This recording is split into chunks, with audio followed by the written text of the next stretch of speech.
Well, it is really good to have all of you join us today. It is wonderful, and I mean good to see all of you in the house of the Lord. And a special word of welcome to Brother Joel. I know you're here to help us with the practice. Good to have you join us today, and thank you very much. Now, with next Sunday, we end our series on 2 Timothy. And some of you might be saying to yourself, finally.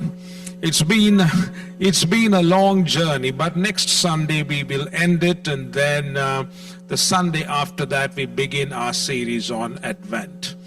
And so today we look at two verses from 2 Timothy chapter 4 verses 14 and 15. And when we come back next Sunday, we will look at the final bit in 2 Timothy chapter 4, and that ends our walk through 2 Timothy. Now, as you know, this has been a long journey. We started some months ago, but you stayed the course, and we see the light at the end of the tunnel. So I commend you for doing what we call grin and bear, and for staying the course. And some of you might be, well, we didn't have much of a choice, did we? But to stay and listen. But we are coming to the end, and that is wonderful news. Now, I wonder if we have 2 Timothy chapter 4 verses 14 and 15. Yes, we have it. If not, I was going to read it.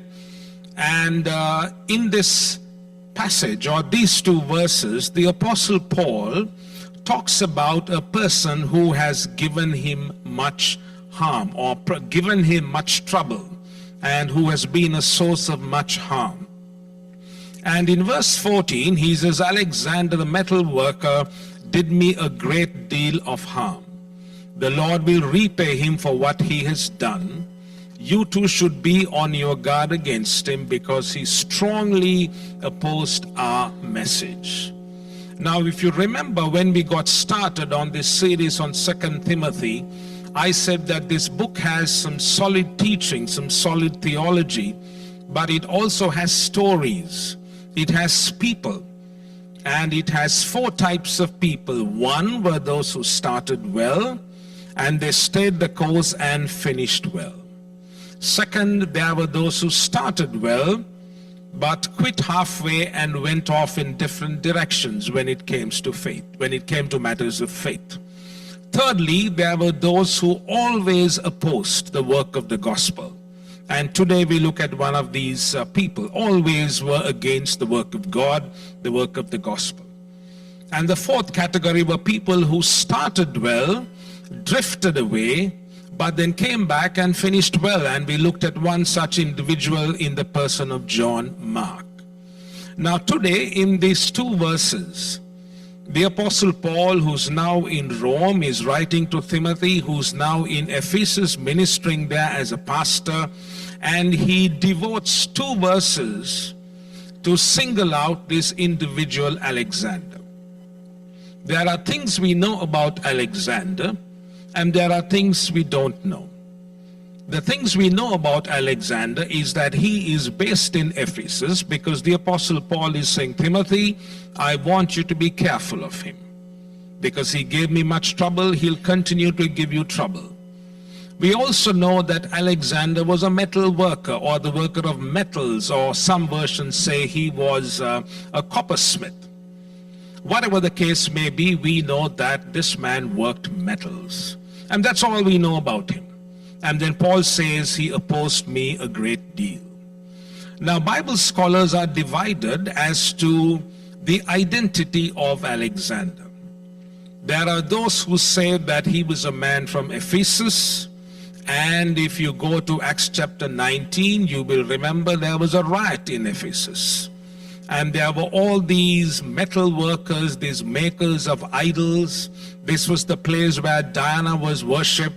And so they derived great income by the selling of idols and the statues. And so maybe, scholars say maybe, when Paul went into Ephesus and started preaching the gospel, Alexander and some of these other men started losing revenue, started losing income. And so they became very angry. Other scholars say that he was a man who was part of the work of Paul, but something triggered within him, and then he started opposing Paul. Whatever the case may be, we know this much, that the Apostle Paul is saying in these 2 verses that Alexander did me harm.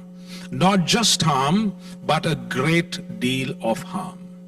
No matter what version you read, whether it is NIV, NLT, NASB, NRSB, take your pick, all the versions will use that word great harm or great evil.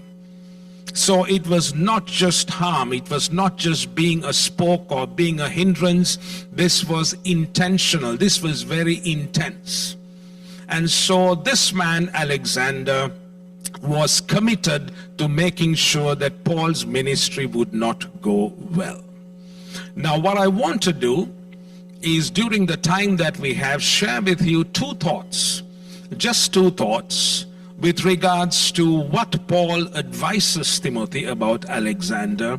And the second thing is, we want to get into the mind and heart of Alexander and try to comprehend what is it that drove this man to become such a vindictive, revengeful personality.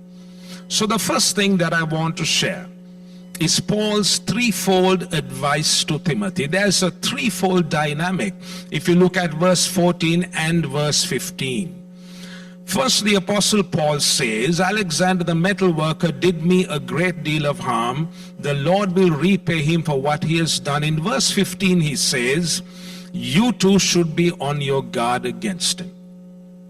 So if you are looking for a threefold dynamic, the first thing the Apostle Paul mentions as he advises Timothy to guard against Alexander, he says, be careful about him. In other words, be alert, be mindful, be watchful. Don't be naive. Don't think that he's turned around. Be alert. But he also says, while you need to be alert, don't be consumed by what this man is doing. Don't view everybody else through the lens of your experience or what this man has done for us. So 1, he says, be careful. 2, he says, don't be consumed. Don't be driven by what this man is doing. You've got a ministry, you've got a life, continue to serve God. Don't be consumed by it. And the third thing he says in these 2 verses is, he says, you need to hand this matter over to God, because he says in verse 14, the Lord will repay him for what he has done. He says, Timothy, while I was there, you remember we went and we did our best to appease this man Alexander. We met with him, we had negotiations, we talked, but nothing seems to work. So Timothy, just let God take care of it. Let God repay. Let God do the judging. Let God do the dealing. You just don't worry about it. He's also probably thinking, Timothy, when you and I were there in Ephesus together, we tried everything to make peace with this man, to appease this man, but nothing worked.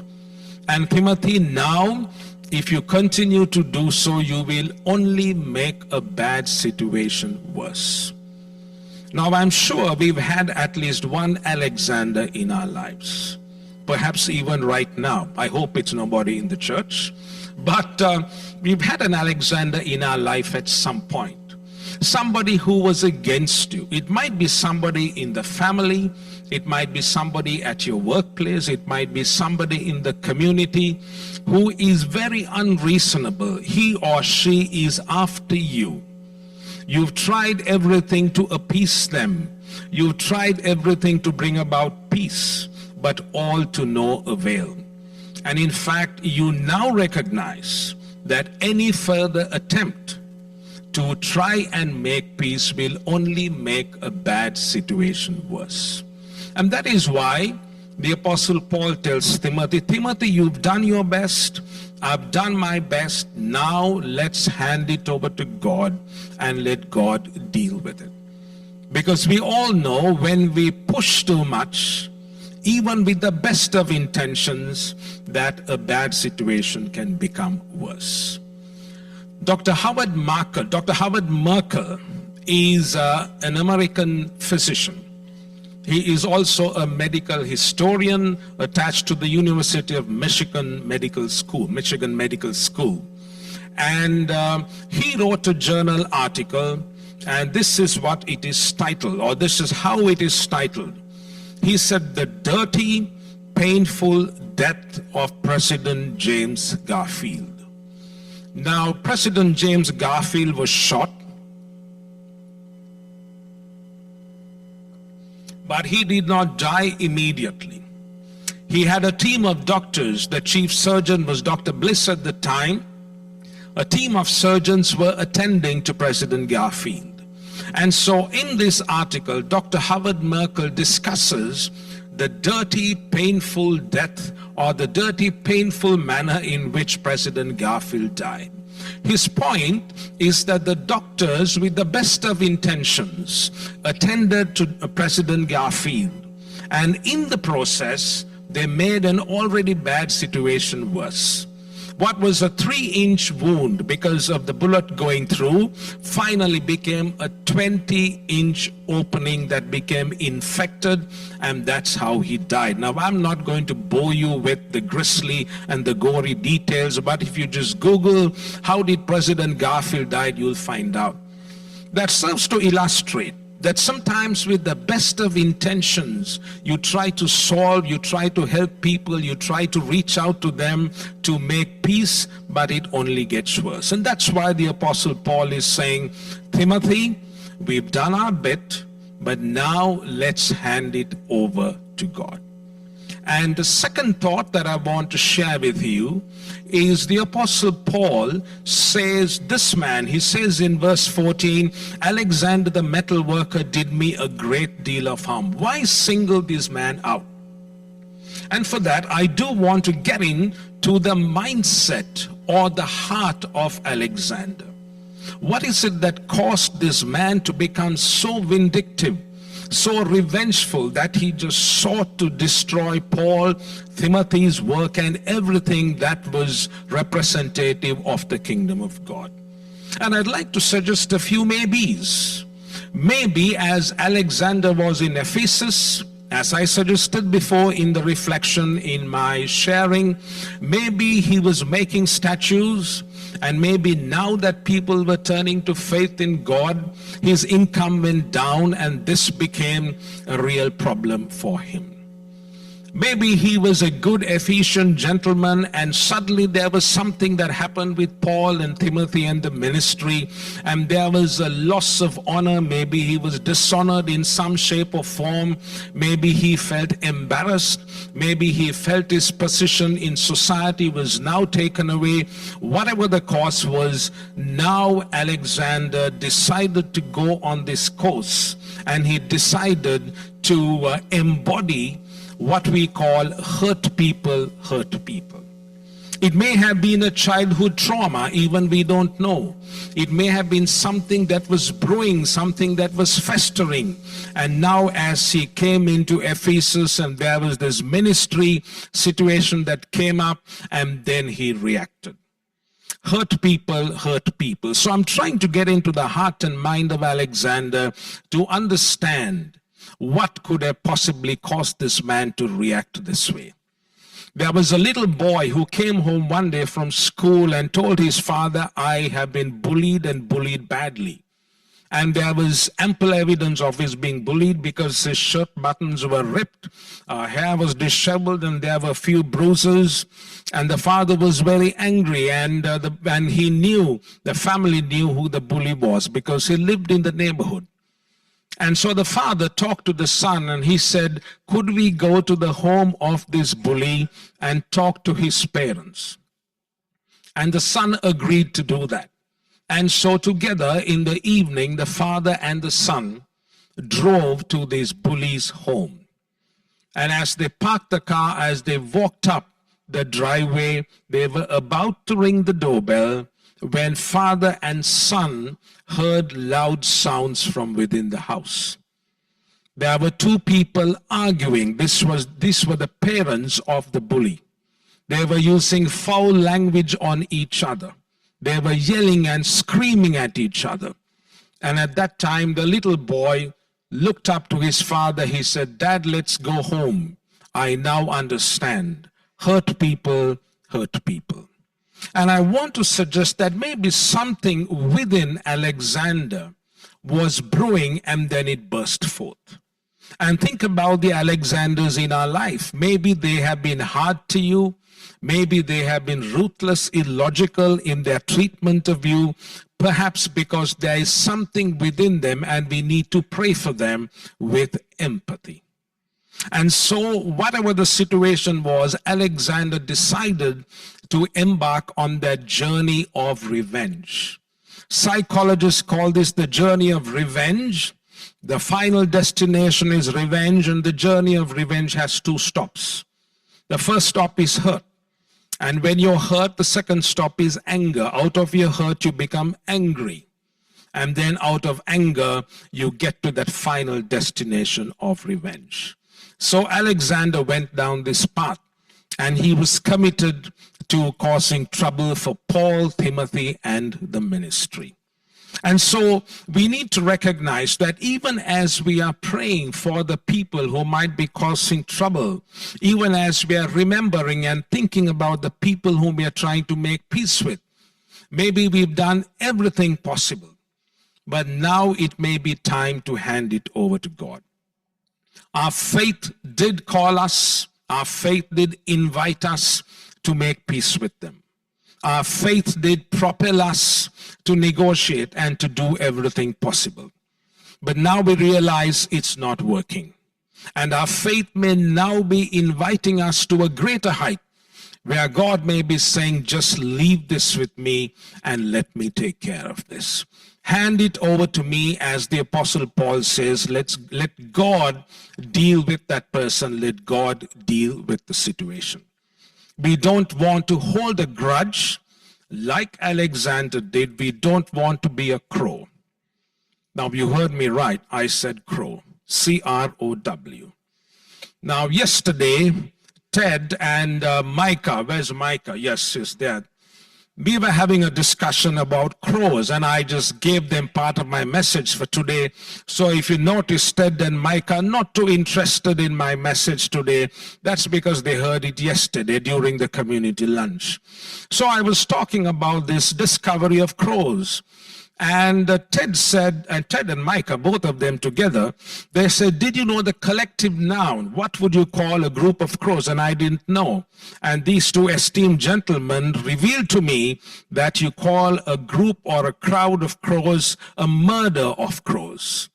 Some of you know that. Even if you didn't, just nod and everybody will think, yeah, you knew it, only the pastor didn't know. That's fine. I can live with that. So there's a side benefit in coming to the community lunch, because each time you come, Ted and Micah will teach you some new words. So there you go. Some motivation, some incentive to come. But they say, there are many articles on the internet, the Discovery magazine, there's the New York Times. They all have these articles about crows carrying a grudge. They recognize your faces and they communicate amongst themselves about you. Go and do the study if you want further information on how they operate. Talk to Ted after the service. But the point I want to make is, don't be a crow. Don't carry a grudge. Have short accounts with God. Because this is exactly what happened to Alexander. He was nursing his hurt feelings. And hurt became anger. And he was nursing that anger and it became revenge. And we don't want to wait until it gets there. So keep short accounts with God, and we remember the prayer of our Lord Jesus Christ as he hung on the cross. He said, Father, forgive them, for they do not know what they do. So if you think about the Alexander in your life or the Alexanders in your life, pray for them, pray with empathy. Maybe they are hurting, and remember, hurt people hurt people. And maybe they don't even know what they're doing. And that's something that we need to remember as we pray for them. Father, forgive them, for they do not know what they do. I want to close with a little story. It's a fable, but it's from the poem by Herbert Nerlich. And this is my own synopsis of the poem. This is about a beaver and a scorpion. And the scorpion was on one side of the bank and wanted to get to the other side. And so the scorpion reached out to the beaver, and beavers and said, would you get me across to the other side? And the beaver said, are you insane? You are a scorpion, and midstream you will sting me and we'll both drown. And the scorpion said, you got it. Why would I sting in the middle of the stream? Because both of us would drown. It's highly illogical. It's very illogical for me to ask you for a lift to get onto you and sting you and we both drown. Think about it. And the beaver thought about it and he said, you're right. You would lose. You would die as well. So the beaver hopped on, the scorpion hopped on the beaver, and in the middle of the stream, guess what happened? The scorpion stung. And as they were both drowning, the scorpion said, my friend, I thought you said it was illogical, and now look, we're both drowning. And the beaver told the scorpion, you said this is very illogical, now look, we're both drowning. And the scorpion said, my friend, logic has nothing to do with this. This is my nature.